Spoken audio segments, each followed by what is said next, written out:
Tonalelo, Osuka. Merci.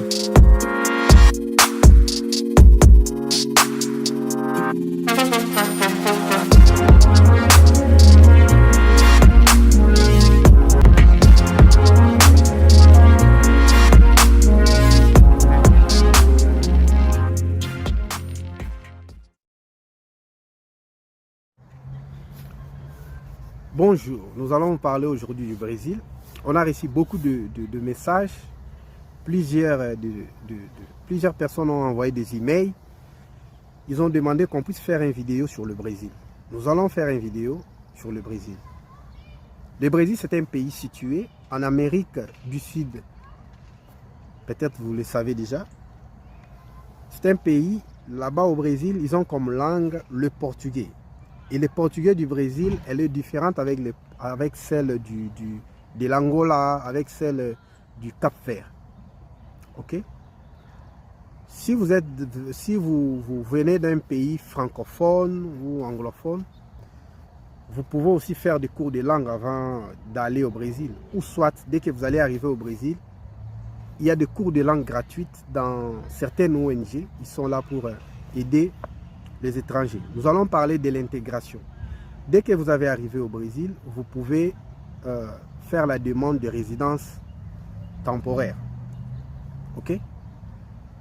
Vous allez vous diriger dans un bureau de l'État qu'on appelle police fédérale. Vous allez aller là-bas et on va vous identifier. Ils vont vous dire ce que vous devez faire et tout. La même jour où vous irez là-bas, si vous avez ramené votre photo et tout, vos documents, votre passeport et votre carte d'identité de chez toi là-bas, vous allez faire la procédure le même jour. Ils vont vous donner une résidence provisoire afin qu'ils puissent avoir le temps d'examiner votre dossier. Vous allez recevoir un document provisoire de rester sur le sol brésilien. C'est pas difficile. C'est pas comme dans d'autres pays que vous connaissez. C'est difficile. Ok? Mais au Brésil, vous arrivez aujourd'hui, vous allez au bureau que je venais juste de vous parler, qui est la police fédérale. Et aujourd'hui aussi, on vous donne un document de l'autorisation de résidence temporaire, provisoire. Ouais, document provisoire. Vous devez ramener votre passeport, votre carte d'identité aussi, les photos et tout. Le transport au Brésil, c'est facile. Il y a beaucoup de transports. Il y a de métro, il y a des taxibus, des transports en commun. Il y a aussi des Uber. Les transports au Brésil, c'est pas plus de $1. C'est moins de $1. Non, c'est pas plus de $1. Ça est entre $1 ou en dessous de $1. Et avec si vous avez, les gens ont l'habitude de recharger une carte de transport. Vous allez traiter une carte de transport et vous allez la recharger. Ça va vous permettre de faire beaucoup de mouvements et de gaspiller un peu d'argent. C'est une très bonne chose. D'ailleurs,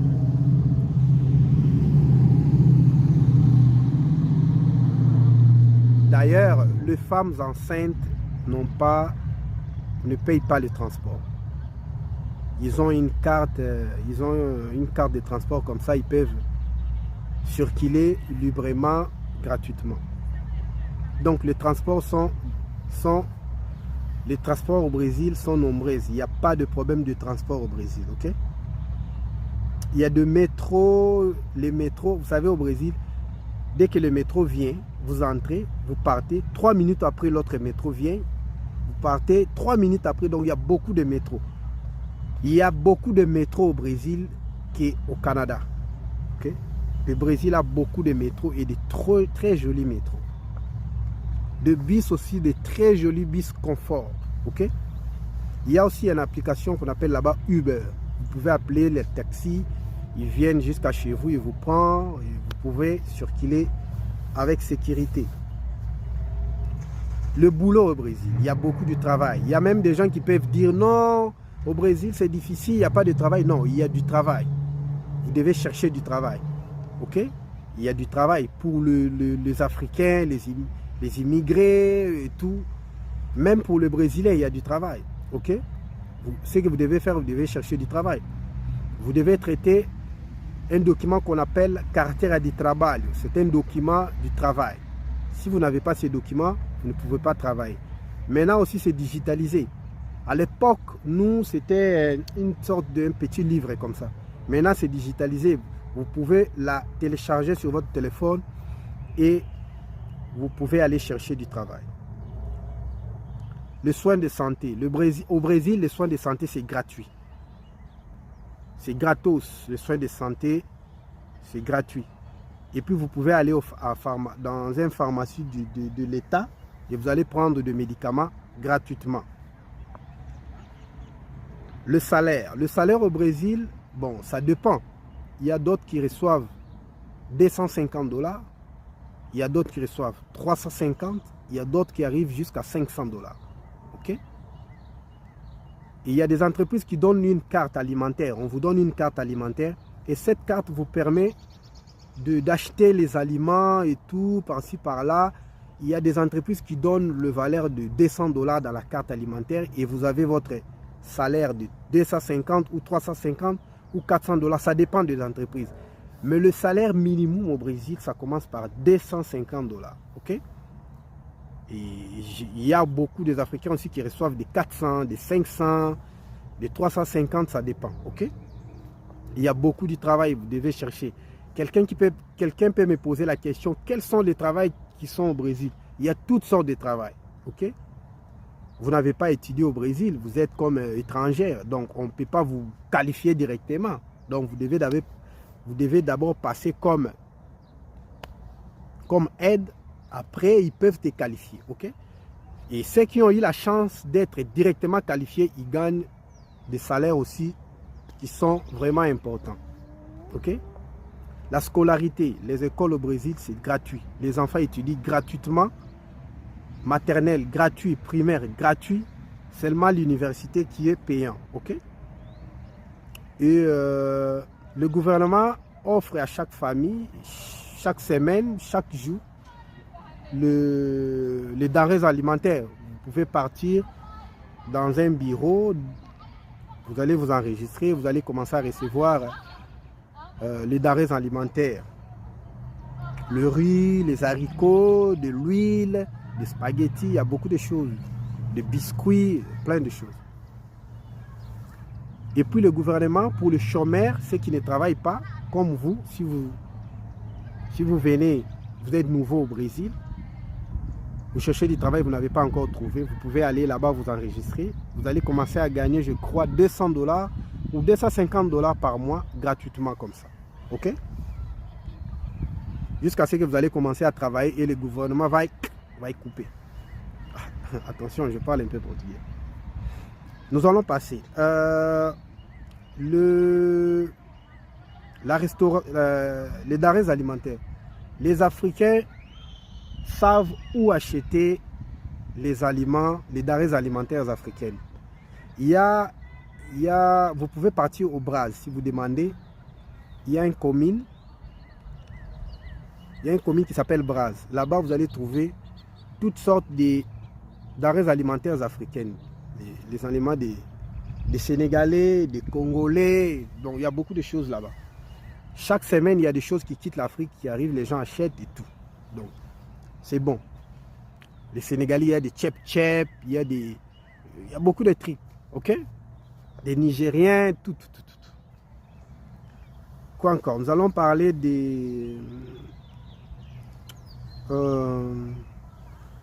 la construction de la ville. La construction de la ville, elle est propre. La ville de São Paulo, elle est vraiment jolie, très propre. Mais il y a aussi des endroits qui sont très sales, qui sont comme en Afrique. Mais quasi la totalité de la ville de São Paulo, elle est super, elle est très propre.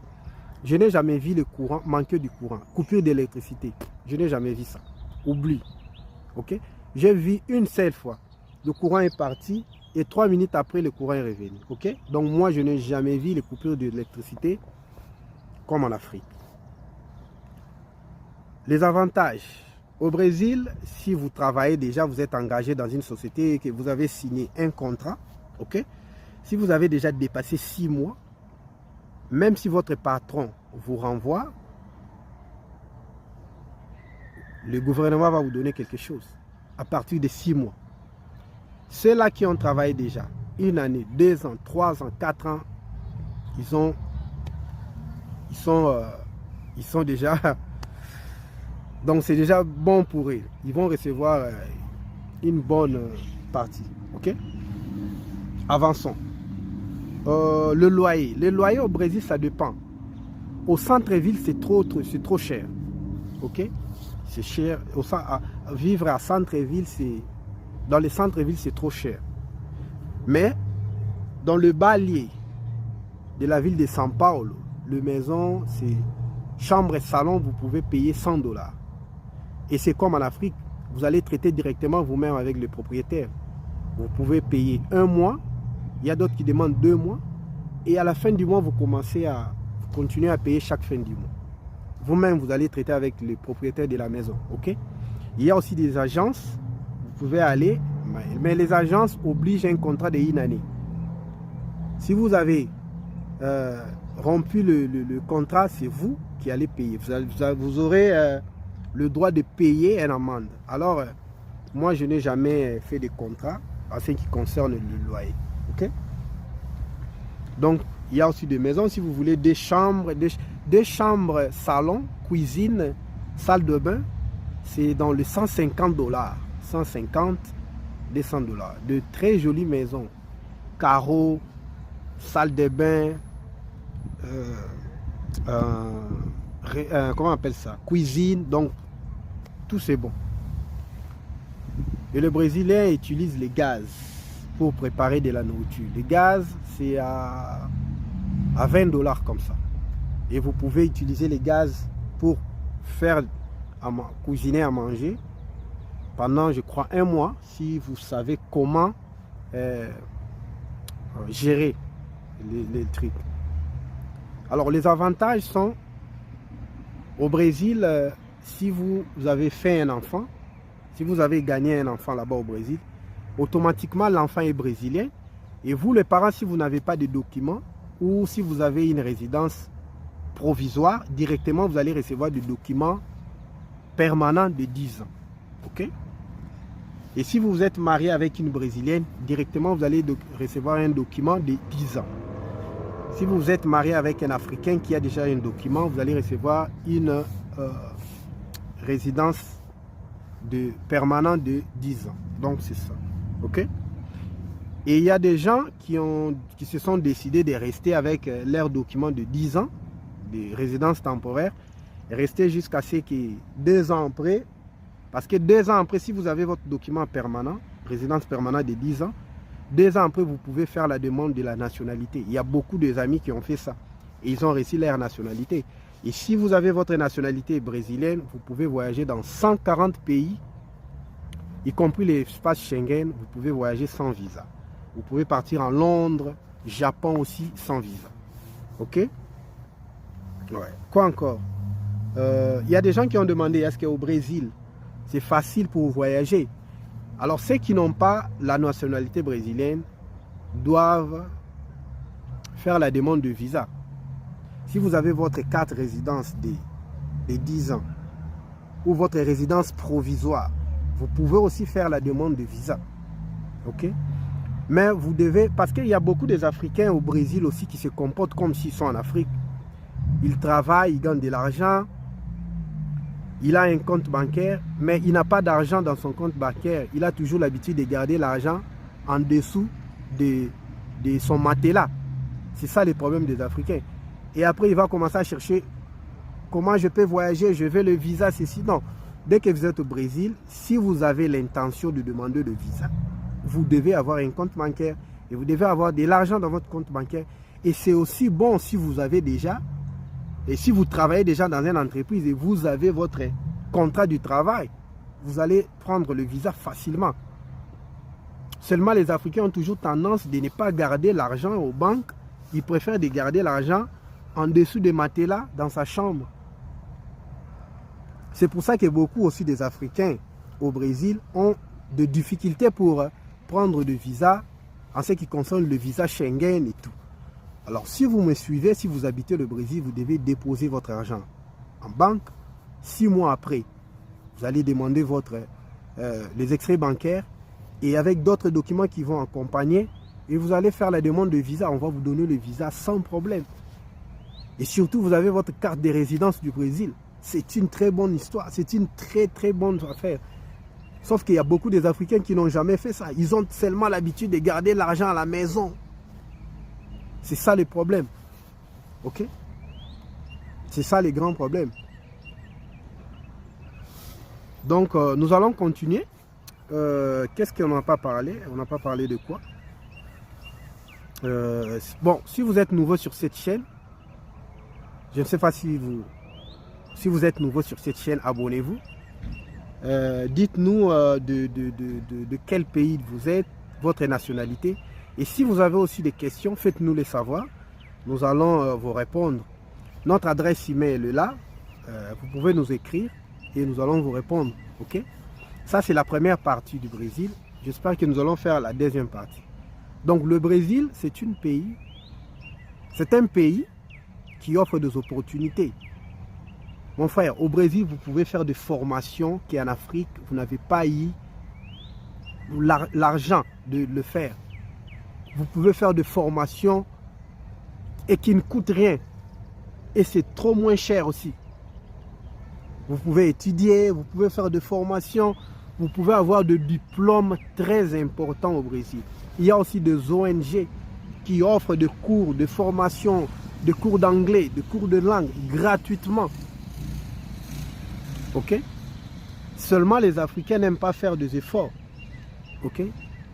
Prochainement, je vais faire une vidéo par rapport à ceux qui partent, la route là qui amène les gens jusqu'aux États-Unis. On a eu des messages, de vidéos. Beaucoup de gens ont perdu la vie. Ce mois ici d'avril, nous sommes en avril.